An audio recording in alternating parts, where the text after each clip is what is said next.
I'm going to talk to you today in terms of the ongoing conflict in Ukraine and how these four ingredients are actually being applied there. It's not described that way, but it is actually what's happening.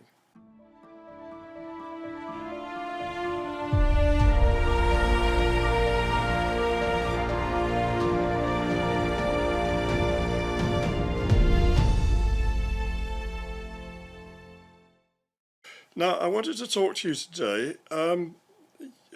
In the lectures I've done for the college members are the ones that, based on J.G. Bennett's work, about the four sources or ingredients, you could call them, for transformation.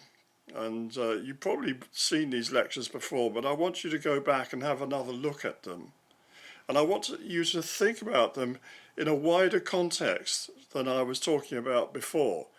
I was talking about them in terms of personal transformation, what you need in order to develop yourself. These four definite ingredients. Doesn't matter what system of self-development you're doing, whether it's based on Christianity, which I'm teaching you, or if you are following some kind of Eastern path or Judaism or something different, you would still need to be considering these four ingredients if you want to be successful. I'm going to talk to you today in terms of the ongoing conflict in Ukraine and how these four ingredients are actually being applied there. It's not described that way, but it is actually what's happening. Now, to understand this, I know that some people are on the side of Russia, other people are on the side of Ukraine. I want to take a fairly neutral position here. Personally, I am on the side of Ukraine in that I believe that people have a right to choose their own destiny, and that applies to countries as well as individuals. But leaving that aside, I want you to see what's really happening here is the termination of an empire. Now, I'm British. We know all about termination of empires. The British Empire in the 19th century was totally dominant in the world. And that dominance was actually based on naval power. We had the biggest and most advanced navy in the world for 100 years. And the British policy was always that our navy had to be big enough to take on the next two largest navies. And that led to an arms race at the beginning of the 20th century between Britain and America and Germany, which were the next two. By the end of the First World War, we'd lost that race, and really the British Empire was doomed from that point onwards. America was going to take over, or Germany, perhaps. Anyway, we saw what happens when an empire breaks down, and you have to accept the loss of territories and the loss of influence in parts of the world. And we tried to do it gracefully as you can do with these things. And the result is we have something called the Commonwealth, where we're still friends with the majority of our old colonial countries that we once ruled. And they're now all free. They're democracies to one level or another, or some of them have become dictatorships. They have their own destinies that they're going to follow. And we hope that what we've passed on, the ideas about democracy and the rule of law and Christianity, as much as possible, have taken root. But we can't force that. We don't even try to force that now. It's their destiny. They have to follow themselves. Well, look at the Russian Empire, or originally the Soviet Empire. Russia had this huge land-based empire.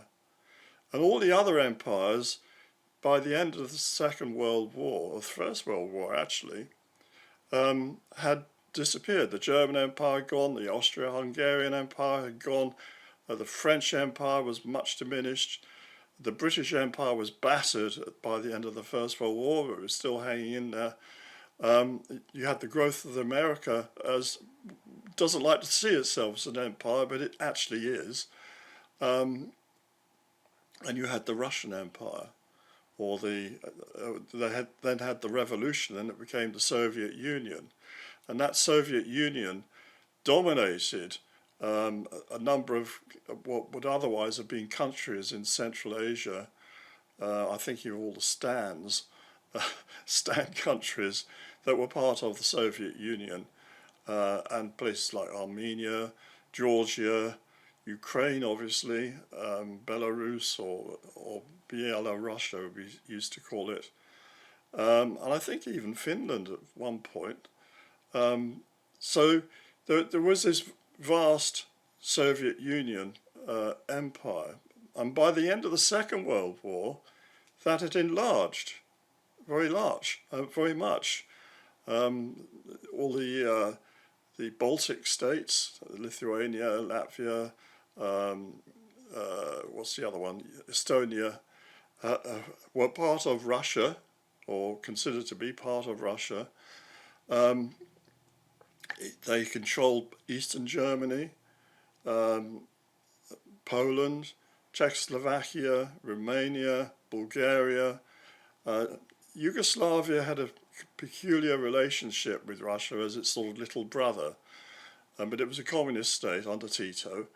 And so this vast empire had moved west, right up to, Western Europe. Western Germany had a frontier with Eastern Germany, and Austria had somehow managed to stay in the west, but that was the frontier then, and Greece also had managed to stay in the west.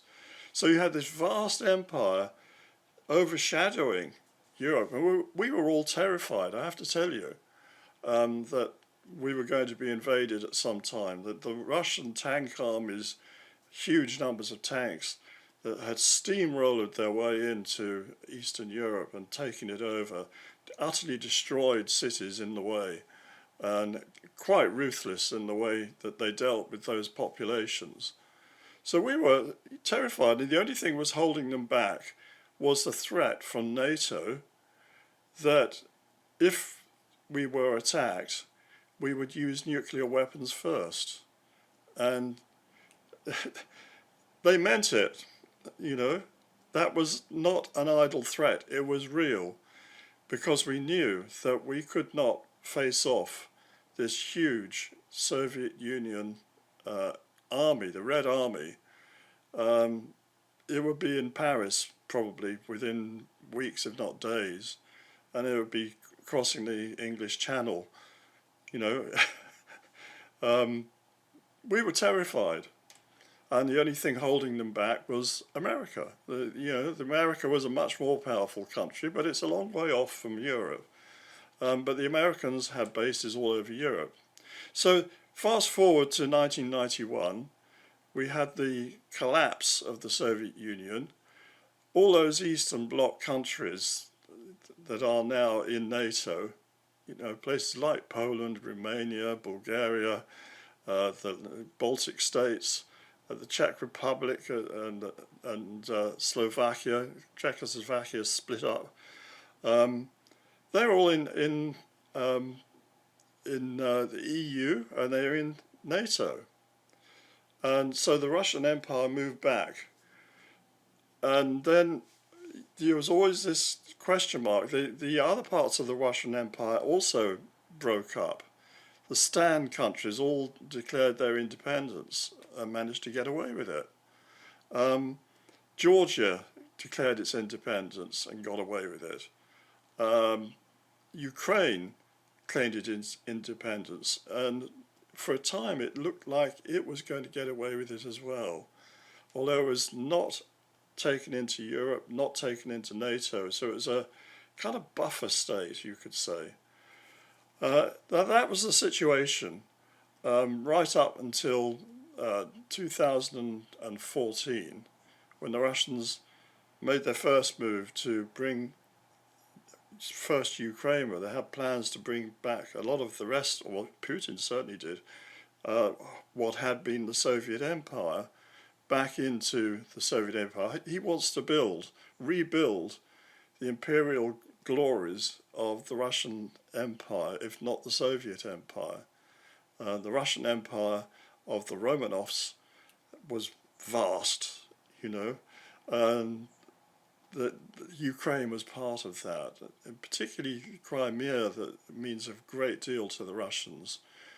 Catherine the Great had conquered it.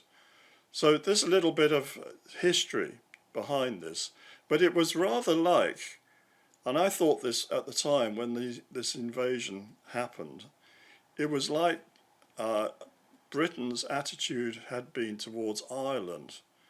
We always had regarded Ireland as, one of the home countries. They can't go anywhere. They're part of us. How dare they? How dare they want independence? And that caused a huge amount of tension in the 19th century and into the 20th century.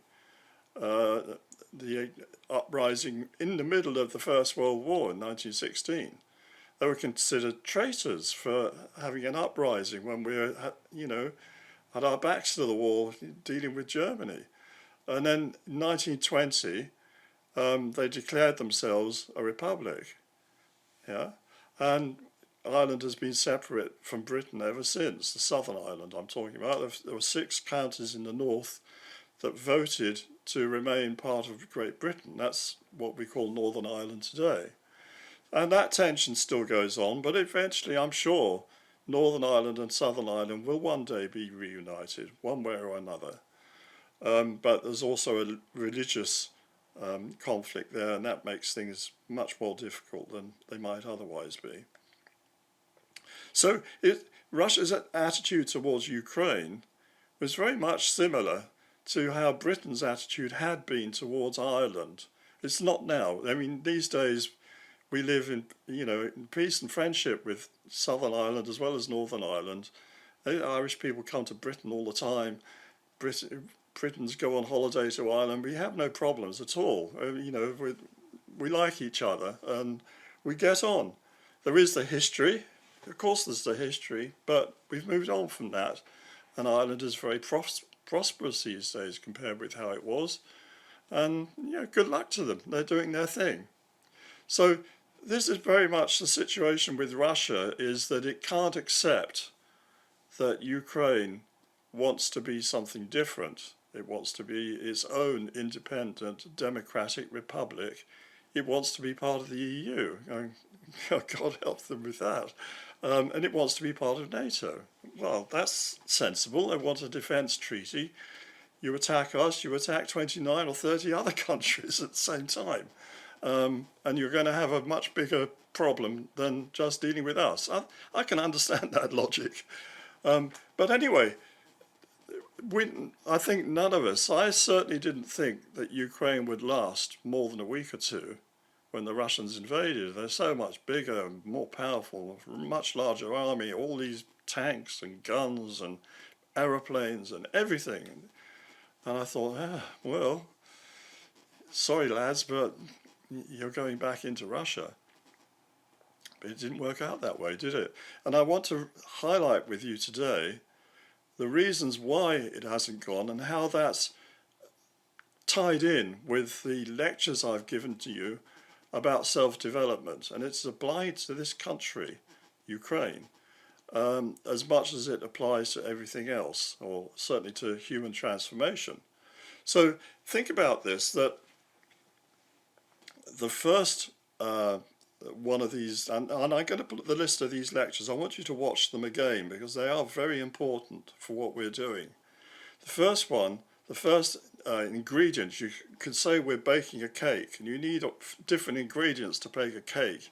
Yeah, you need flour, you need water, you need eggs, you need some kind of sugar probably, and you need a hot oven to bake it. You need all those ingredients. Without that, you're not going to have a cake. It's the same with transformation, and Ukraine's trying to transform itself from being a dependent state, conquered by a larger state, Russia, and held as a satrapy, a satellite, within the orbit of this larger state. It wants to be independent. It wants to be self-regulating. It wants to have its own identity and be something different, just as Ireland did with Britain. So anyway, the first ingredient that's necessary is knowledge. Yeah. And just look at Ukraine, how they've extended, and this part of your self-development must be to widen your knowledge base. You're going to need to know more. It's not enough what you already know and believe and do and practice. It's not enough, because if that were enough, you would already be there, wouldn't you? So the first ingredient is knowledge. And Ukrainians have been absolutely incredible at extending their knowledge base. First of all, about the rest of the world, about Europe and America. And the diplomats have been incredible, in the way that they've been able to win over these other countries to help them. And they will come to help later on. But part of what they've had to do in their knowledge base is to learn new technologies. They have learnt how to use drones in a way nobody's ever done before, both for observation and spying, but also as attack weapons, and pinpointing things for other things to attack. This is incredible, a different approach. Nobody's done this before. They started off, remember all the talk about the Bayraktar drones from Turkey. You don't hear much about those now. They make their own, and they've learnt how to use small toy drones to drop bombs and grenades on tanks and things. They've extended their knowledge base in a way. I know we're talking about warfare, and warfare is not something we ever want to have to happen, but it's a reality of life in this world. It's always been with us, and if you want your freedom, sometimes you've got to stand up and demand it. Anyway, so they've learnt how to master. They sent people over to other countries to learn how to drive particular types of tanks, how to use certain types of artillery. They're now learning how to fly American F-16 fighter jets. They've been very ready to learn new things, and by doing that, they've actually surpassed the Russians, I think, in their abilities. I think the Ukrainian army now, whatever you think of this war, is probably the most powerful army, man for man, in the world.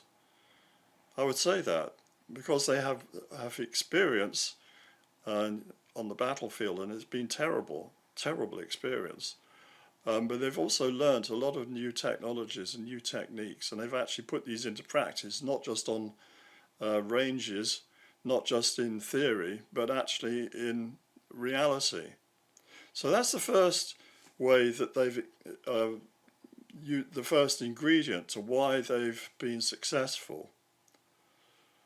So then the second ingredient is struggle. Now, when you think about struggle, if you want to achieve anything, you've got to be willing to work for it. Yeah? And the opposite of struggle is kind of lackadaisical laziness, or sitting back and saying, well, it is what it is, isn't it? And they could have done that. They could have said, well, the Russian tanks had turned up outside Kiev. It was, it was nice while it was lasted. Zelensky, get on a plane, fly to America. We're back in the Soviet Empire. They could have done that, but they didn't. They stood up and they said, we're going to fight for what we believe in, what we want. We're not going to accept this. This is not us. And when you do that, you have got a fight on your hands. And it's the same internally. You can sit back and say, well, I'm getting older. I don't need to do it. I just want to rest and watch the cricket on television. Live out my days. Or you can say, I want to progress. I want to build something. Yeah? You can say, I want to achieve things. And you should be saying this. You should certainly be saying it when you're young. That this is what really, really annoys me with all this woke stuff, is the abandonment of taking responsibility for yourself. The abandonment of saying, well, I'm a victim. I'm a victim. The colour of my skin's wrong. I'm the wrong gender. People bully me. I haven't had any money. I've been poor all my life.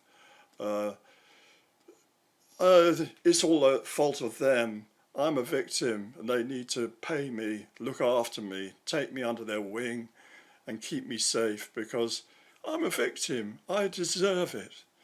Well, if you take that attitude, you won't grow. You won't.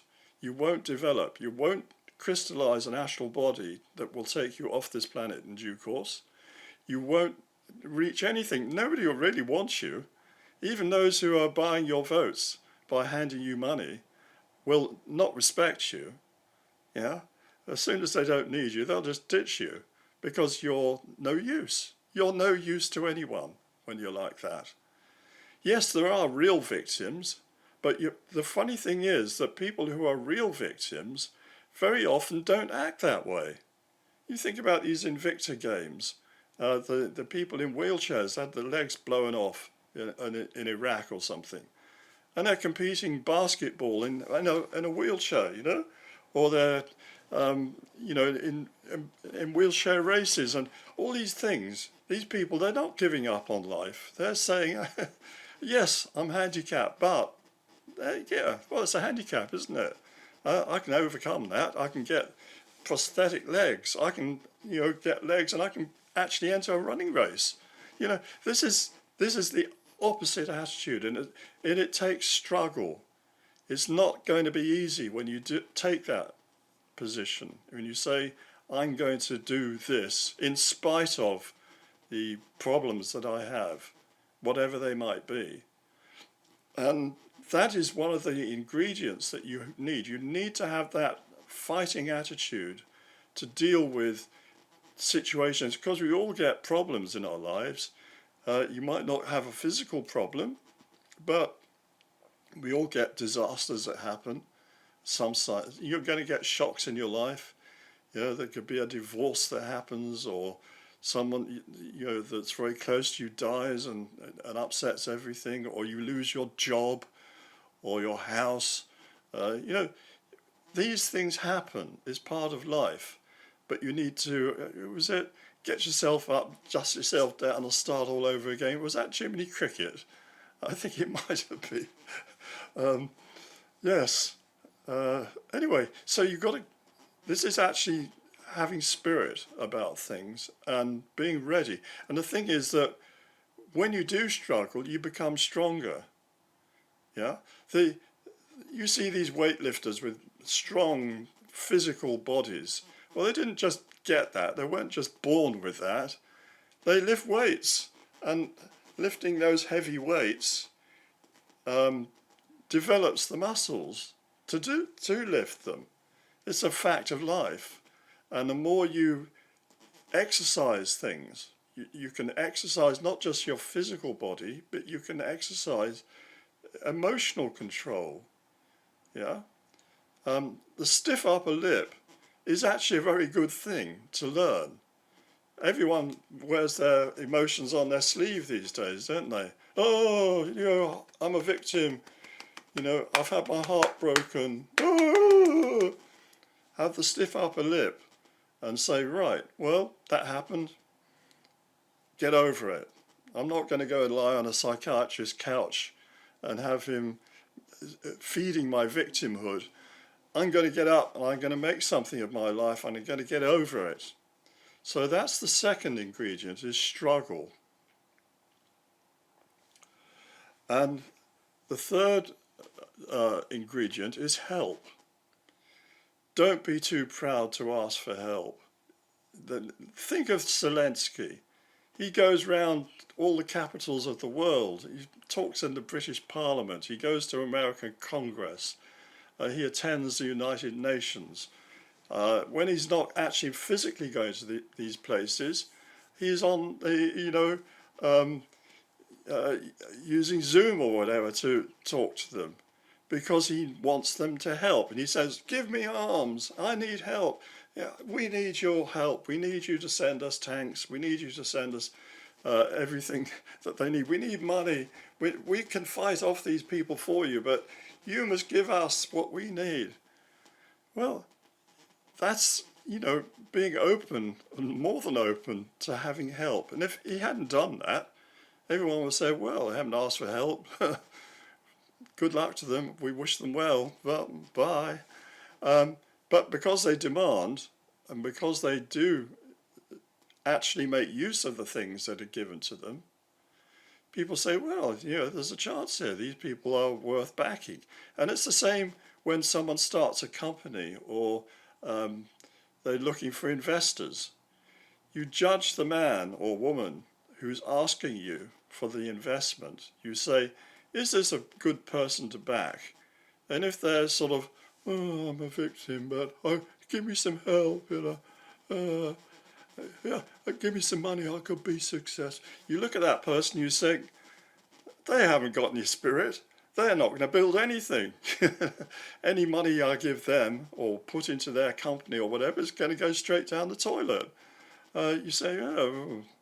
But when you have people who are standing up for themselves and who's willing to ask you and receive help and be grateful for it, thank you very much.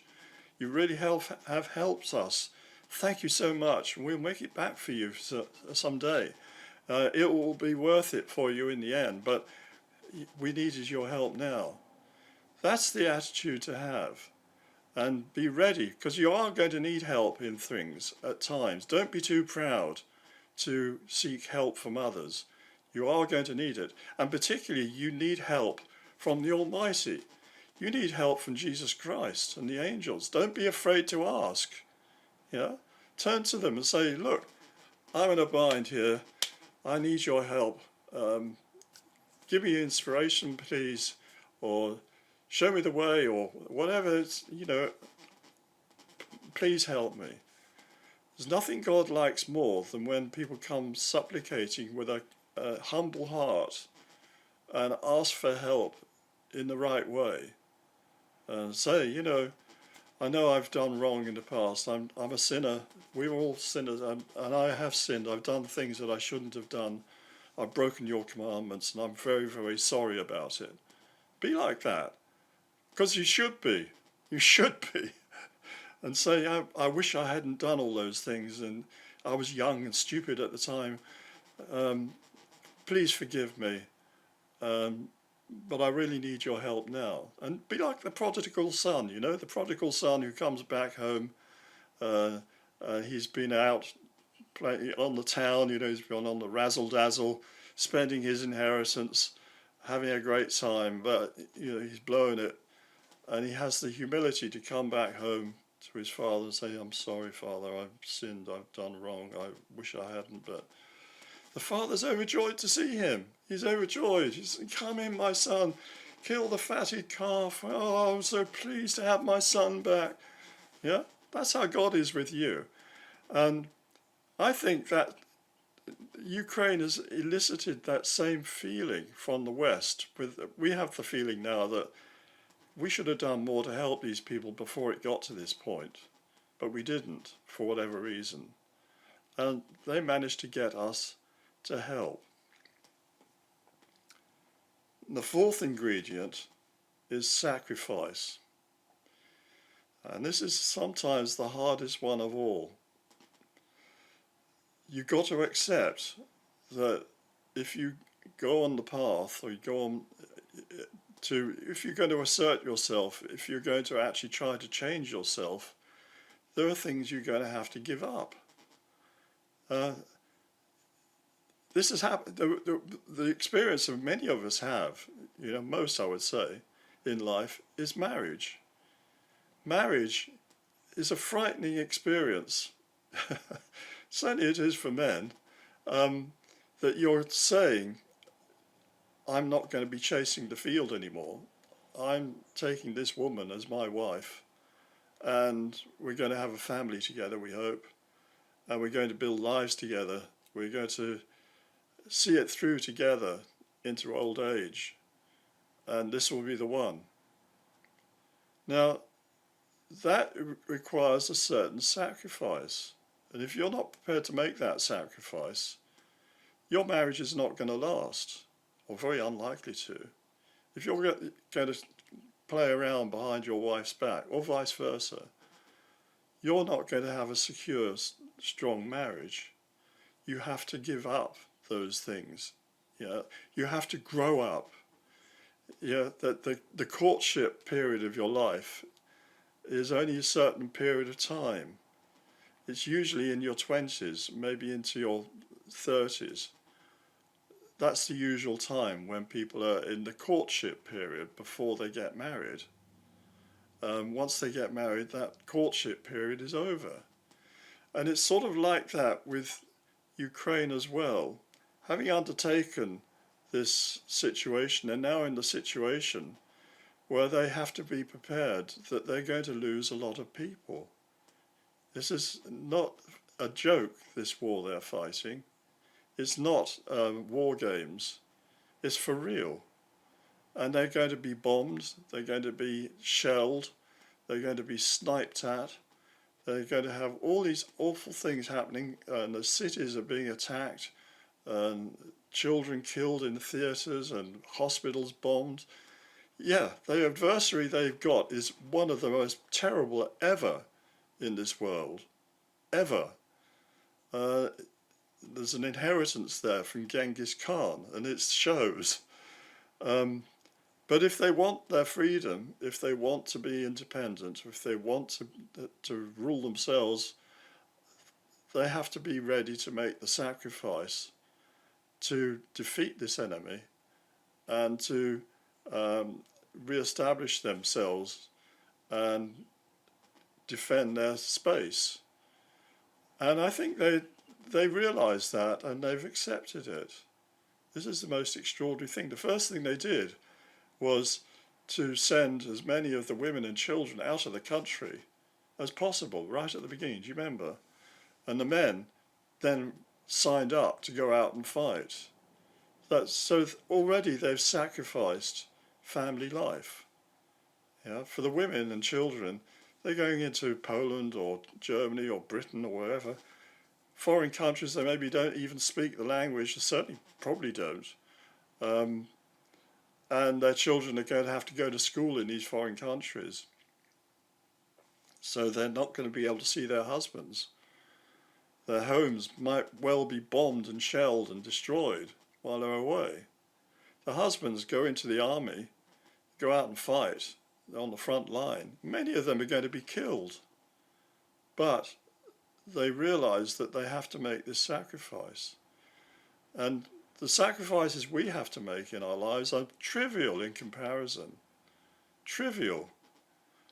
But they are for real. And it might be as simple a thing as, say you're someone who takes drugs. God forbid, I don't think anyone here would be like that.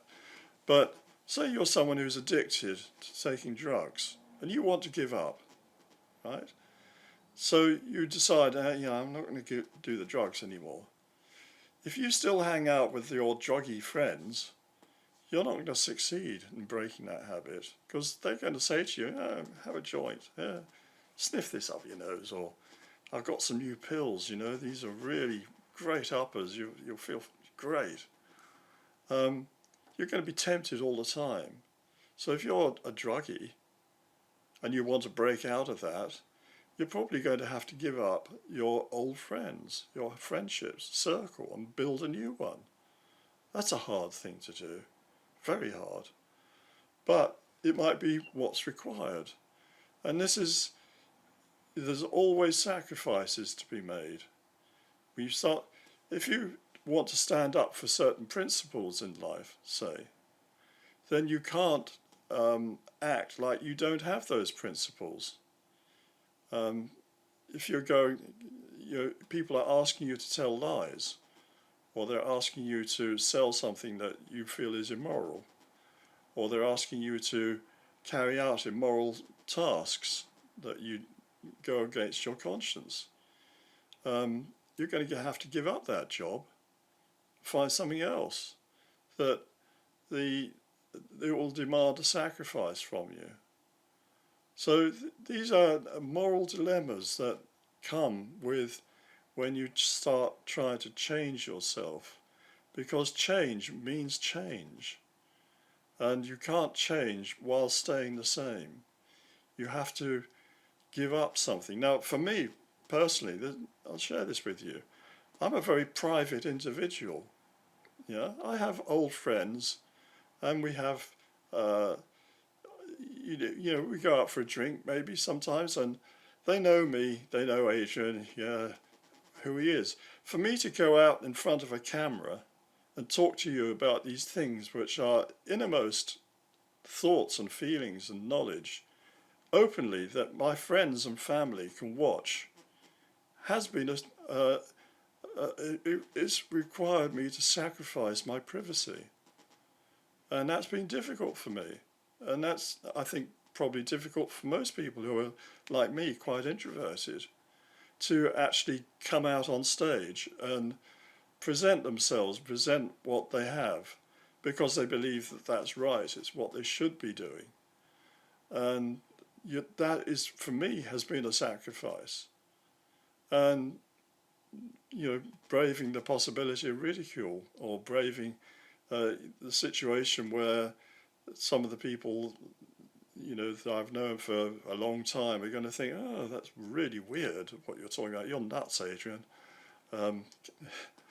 It changes that relationship, but it has to be done, and this is how you have to be as well in your life.